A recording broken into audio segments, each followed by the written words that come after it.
The next type of plate boundary that we need to take into consideration is the destructive plate boundary.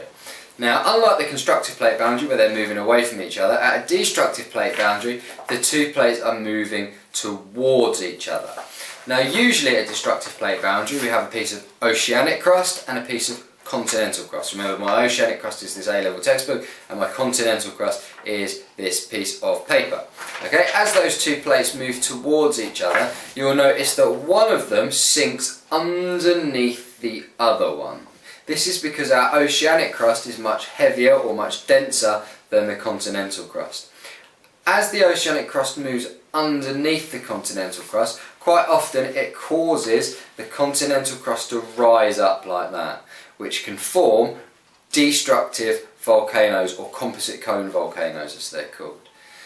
Now, because it's a destructive plate boundary, we expect it to destroy lots of things. Because it destroys lots of things, we tend to find these very explosive volcanoes, and there'll be more about those later, but also we get very shaky, high on the Richter scale earthquakes that occur when the two plates get locked together.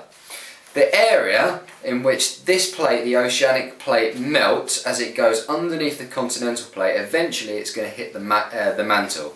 As it hits the mantle, it begins to melt, and that's the lava that's being formed for the composite cone volcano that's forming on the piece of continental crust.